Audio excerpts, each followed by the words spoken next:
Il est 16h20. Le premier pasteur va nous parler jusqu'à 17h20. Pastor wakumpalugala mwakwishini yisha kubangila kudiberito niku 17h susamagumi abiri kabidi. Et puis nous allons prendre le deuxième pasteur. Ashisha nito anta pastor mwibidi. Jésus a une table. Pasteur Albert Mujana il va nous parler. Pasteur Albert Mujana inalo kwa kulana neto. Elle avec son peuple vient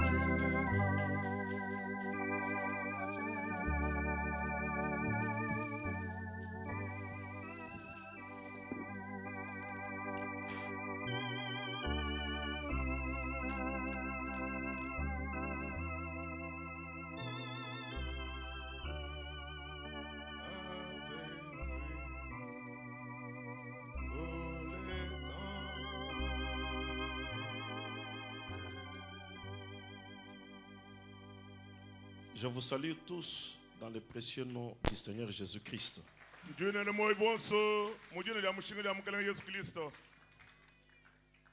Je remercie le Seigneur Jésus-Christ qui rend toutes choses possibles. C'est réellement une grande surprise pour moi. Je ne pensais pas que j'allais parler dans cette grande convention. Je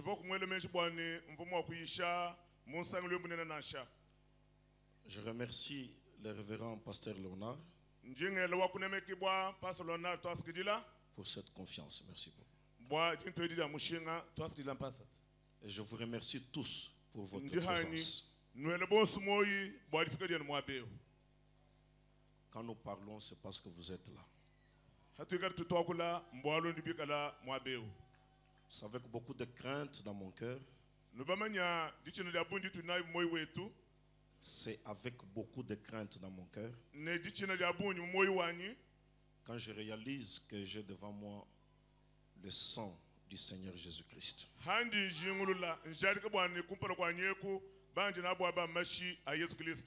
Parce que chaque jour, j'étais en train de prier, Seigneur, s'il y avait une pensée que tu peux me donner, donne-la à celui qui peut passer et qu'il parle.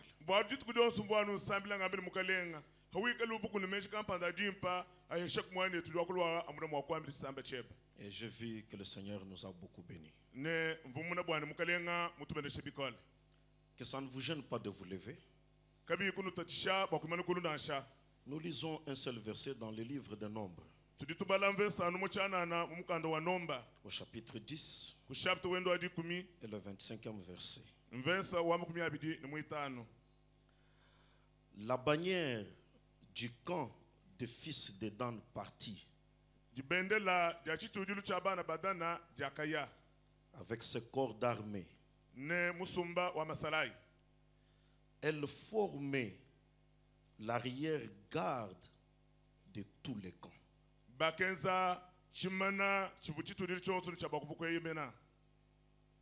Elle formait l'arrière-garde de tous les camps.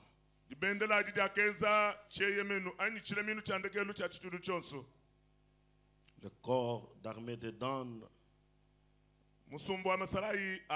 était commandé par Ahiézer, fils d'Amishadal. Un mot de prière. Seigneur, nous nous approchons encore de ta majesté cet après-midi. Et nous nous attendons pleinement à toi, Seigneur. Ça, c'est le domaine de Dieu. Laisse que ce soit Dieu à la chair et que ce soit Dieu dans les bancs. Apporte-nous la portion que tu as prévue. Je m'abandonne à toi pour la gloire de ton nom. Au nom de Jésus-Christ. Amen. Amen. Vous pouvez vous asseoir.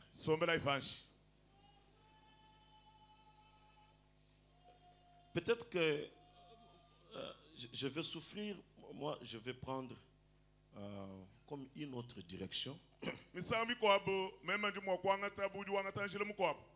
Et tout à l'heure, quand le pasteur lisait le livre d'exposé, j'ai dit, il a dit toute ma prédication.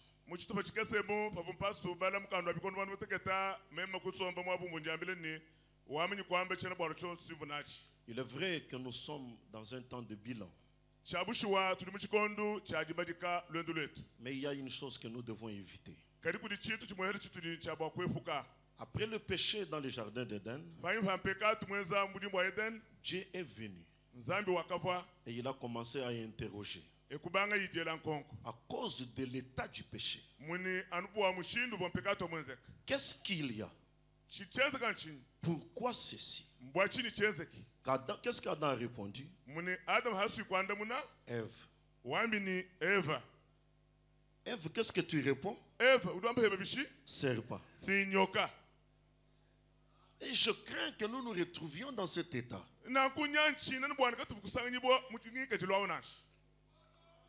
Où Dieu veut savoir pourquoi nous sommes dans l'état où nous sommes.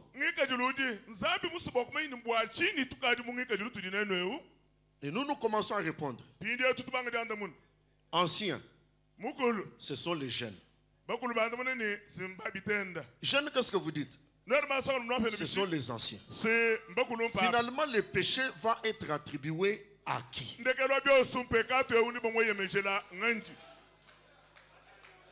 En d'autres termes, nous écoutons la parole avec un bouclier.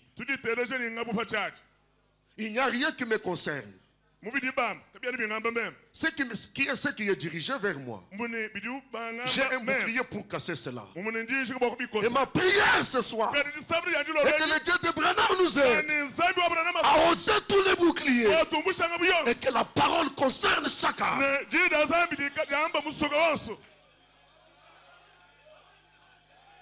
Je vais peut-être y aller d'une certaine manière.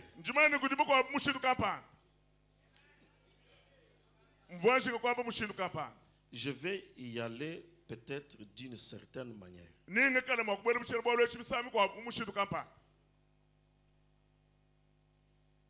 Frère Branham,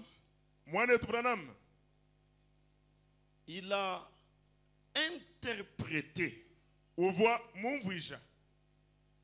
Genèse 4, 10. Genèse chapitre 1 verset 10. Dans Genèse 4, 10, c'est Caïn qui a tué Abel. Et quand il a tué Abel, Dieu est descendu. Il pose la question à Caïn. Qu'en est-il de ton frère? Et Caïn répond, suis-je le gardien de mon frère? Dieu dit à Caïn, la voix du sang de ton frère crie de la terre jusqu'à moi. La voix du sang de ton frère crie de la terre jusqu'à moi. Écoutez ça. Frère Branham, interprétant cette écriture, dit, le sang parle. Et le sang de Abel qui, suivez, je suis en train de lire dans le signe, ça criait depuis la terre contre Caïn. Ça criait contre Caïn. Le sang du juste Abel criait depuis la terre. Oh Dieu, Caïn m'a tué. Frère Branham dit, le sang d'Abel parlait de la culpabilité.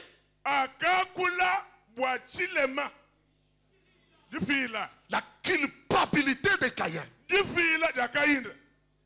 C'est ce que le sang d'Abel disait à Dieu.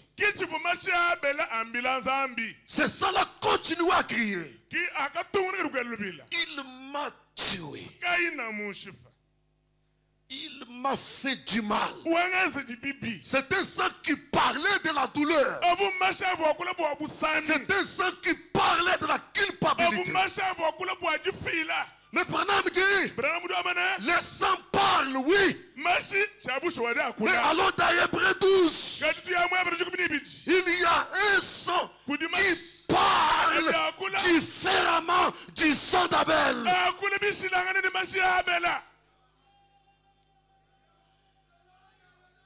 Il y a un sang.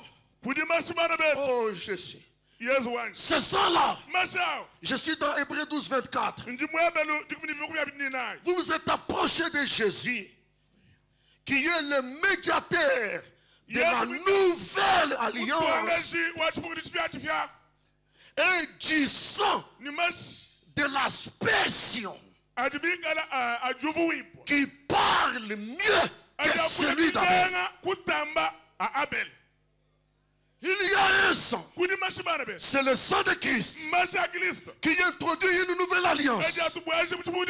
Et son sang d'aspersion, le sang de Christ, il parle mieux que le sang d'Abel. Et si le sang d'Abel parlait de la culpabilité de Caïn, ce qui était vrai, c'était une condamnation vraie. On appelle Abel le juste.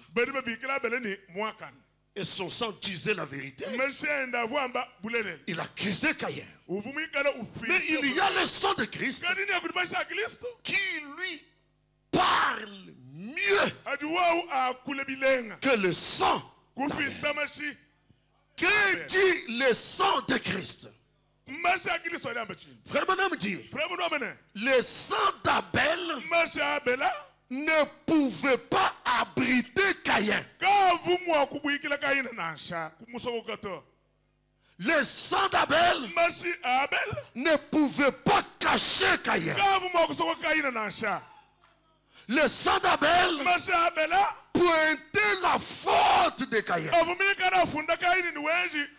Mais le sang de Christ parle mieux que le sang d'Abel. Le sang de Christ, au lieu d'accuser Caïn, le sang de Christ rachète Caïn.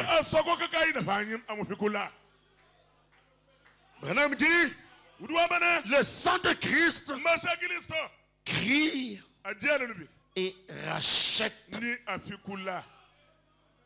Frère Branham dit, le sang de Christ parle et contient le pardon. Le sang de Christ n'accuse pas. J'ai beaucoup aimé ça. Frère Branham dit, ainsi, si tu es Caïn, viens aujourd'hui. Au lieu que je t'accuse, oh, j'aime ça, Seigneur. Le sang de Christ ne parle pas comme le sang d'Abel. Il ne présente pas la culpabilité. Mais il invite Caïn, le coupable, pour les racheter. Or, mon prophète m'enseigne. Je suis dans Enlèvement 178. Quel défilé ce sera quand il commencera à se diriger vers le ciel. Un de ces jours dans ce temps de l'enlèvement qui est devant nous. Oh, hey, montrant fièrement le sang de Jésus-Christ sur leur poitrine, le message de Dieu de l'ère dans laquelle ils vivaient. Par cette déclaration du prophète, le message de cette heure, le message du temps du soir, c'est le sang de Jésus-Christ. Et parce que le message est le sang de Jésus-Christ, le message parle mieux que le sang d'Abel. Le message, si je suis dans le message, je dois parler mieux que le sang d'Abel. Par le message de William Branham, je n'accuserai pas un coupable. Alléluia. Mais par le message de Branham, je racheterai le coupable. Je ne l'accuserai pas. Je ne dirai pas c'est elle qui est là-bas. Mais au contraire, je chercherai à racheter le coupable.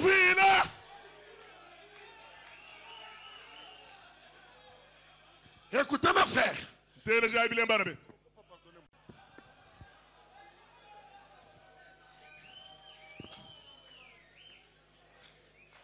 Écoutez mes frères. William Branham nous enseigne. Le sang d'Abel comme le sang de l'agneau de l'Ancien Testament parlait de la culpabilité. Non. Le sang d'Abel et le sang de l'agneau de l'Ancien Testament.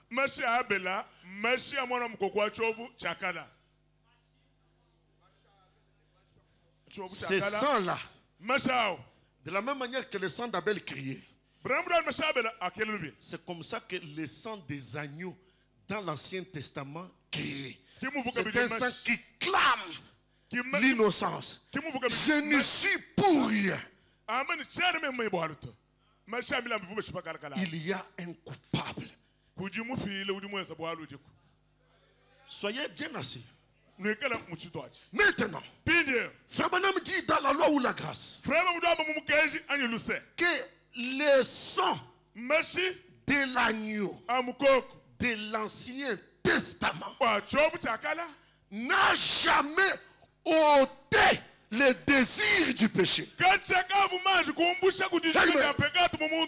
Jamais. Ça n'a jamais ôté le désir du péché dans la personne qui péchait. Quand quelqu'un péchait, il vient avec l'agneau, il le sacrifie. Le sang coule. Il quitte là avec le même désir du péché.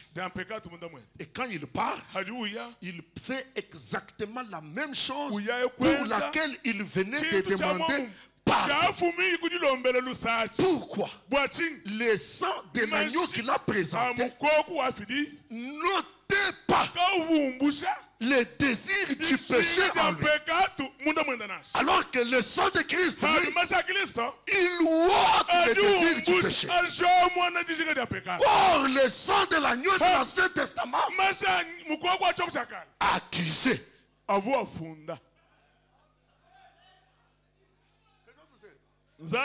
d'autres termes, tant que j'accuse, le désir du péché va demeurer dans la personne.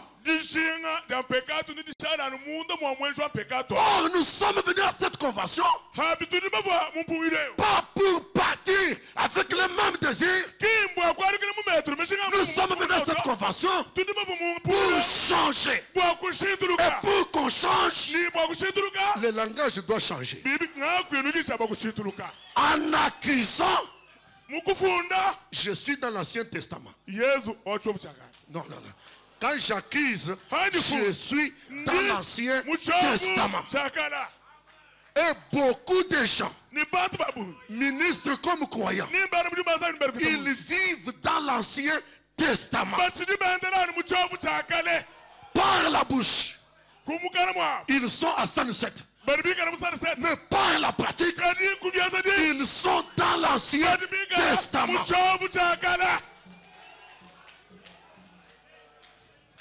Je vais vous donner un cas. Je vais vous donner un cas. Je me base sur des principes.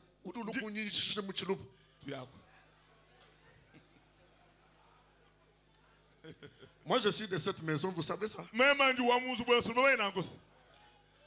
Mon mariage, c'est le premier mariage de Zoé Tabernacle. Sous les nattes.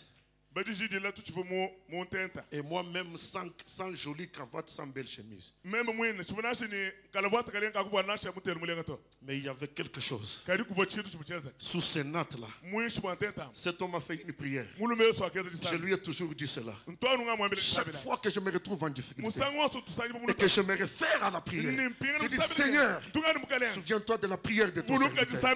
Dieu a toujours fait quelque chose. Maintenant, regardez. Frère Branham dit, il y avait une vieille chrétienne, une fille, mais âgée dans la foi. Et elle a marié un nouveau dans la foi. Alors, elle savait que son mari était faible. Amen. Il était jeune dans la foi. Cette dame lui dit, chérie, je sais que tu viens à peine de croire. Comme tu sors, si il t'arrivait de tomber, ne fuis pas. Reviens et rassure-toi que tu retrouveras la même femme qui t'aime. Alléluia. Amen. Et quand cette femme dit ça, les jeunes dans la foi, il dit ce n'est pas possible. Comment puis-je faire du mal à un cœur comme celui-ci qui m'aime tant? La femme a parlé par le sang de Jésus-Christ, faisant précéder le pardon. Et cela a ôté du cœur du jeune croyant les désirs de péché. Le sang de Christ, le message du temps de la fin, parle mieux que le sang d'Abel. Ce soir, stop aux accusations. Stop aux accusations. Changeons le langage. Parlons le langage du Nouveau Testament. Et quand nous aurons parlé le langage du Nouveau Testament, tous les désirs du péché, toutes les jalousies, toutes les guerres stériles vont s'arrêter automatiquement.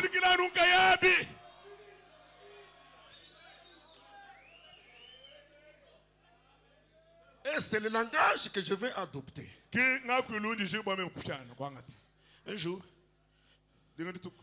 Frère Branham et Meda sont en conflit autour du comportement de Rebecca. Rebecca voulait sortir pour aller jouer la musique. Et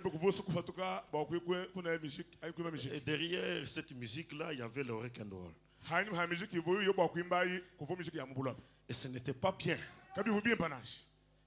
Alors sa maman dit, pas question d'aller te voir. Elle, je dois partir. Je ne sais pas si vous voyez. Je dois partir. Non, tu ne dois pas partir. L'Ancien Testament commence à parler. Tu es une mauvaise fille. Tu veux sortir pour aller faire de mauvaises choses. Tu veux sortir parce que ton cœur connaît. Tu aimes les fausses choses. L'Ancien Testament. Le Nouveau Testament s'est levé en HAM. Le Nouveau Testament. Meda. Si tu fais comme ça, nous allons la perdre. Alléluia. Amen. Amen. Changeons de langage. Dis-lui, chérie, si tu veux partir, pars. Quand la discussion était chaude entre l'Ancien Testament et le Nouveau Testament, le Nouveau Testament a eu de la victoire. Meda a été converti. Elle est passée de l'Ancien Testament au Nouveau Testament.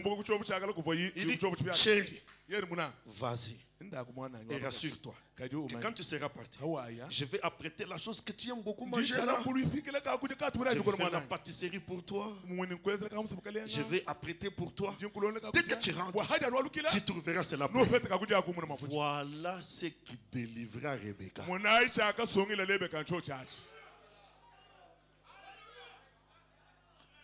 Vous savez, de la manière que vous me regardez, je commence à voir beaucoup de livres de l'Ancien Testament.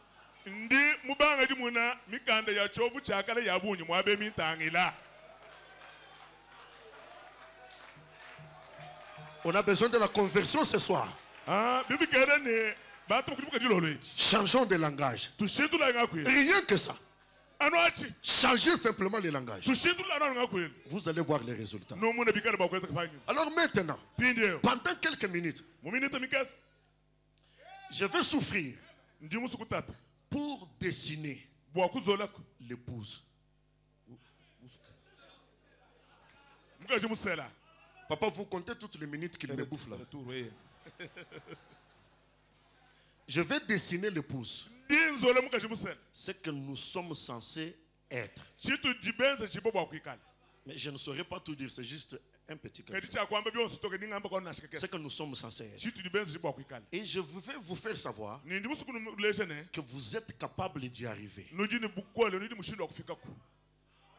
Juste comme quand Jésus a dit à Pierre, lève-toi, marche. Et Pierre marchait. Frère Branham dit, c'est une chose qu'il n'avait jamais faite auparavant. Vous allez le faire aussi. Amen. Cette capacité-là est en vous. Alors pour parler, pour dessiner l'épouse, ce soir, je vais exploiter nombre. Et pour arriver à nombre, c'est William Branham qui nous enseigne. Christ, avec l'arc-en-ciel, est assis sur le trône. En Apocalypse 4. Et selon la Bible, il est entouré par 4. Je répète, 4 êtres vivants. Nous le savons.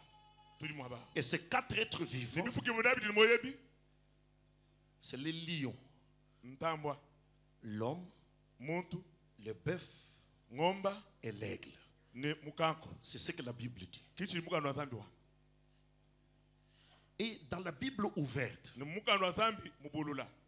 dans les serpents écrasés, Branham dit, l'une des choses les plus remarquables sur laquelle j'aimerais attirer votre attention, ce sont les êtres vivants. de la dernière partie du chapitre 4 d'Apocalypse. Rappelez-vous, c'est ça qui m'intéresse, qu'ils étaient disposés. Qu'ils étaient disposés exactement comme Israël dans sa marche.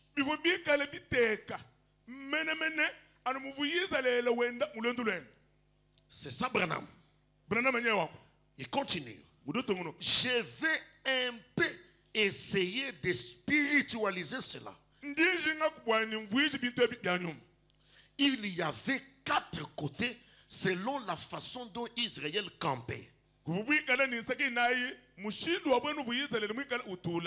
Et sur les 4 côtés, chaque groupe, il y avait 3 tribus avec une tête. Et Frère Branham commence à dire, l'une des têtes, c'était Ruben. Suivez maintenant. Qui lui était toujours au sud. Et il était la tête de l'homme. L'être vivant homme, dans la marche d'Israël, était typifié par Ruben. Et lui occupait toujours le sud. Dans le campement. Ephraim à l'ouest. Et lui était le bœuf. Juda à l'orient. Lui était les lions. Et au nord, il y avait Dan, lequel était l'aigle. Dan, qui représentait l'aigle, était toujours au nord. Maintenant, Frère Branham, spiritualisant cette écriture dans les sceaux, il commence à nous expliquer. 5e sceau.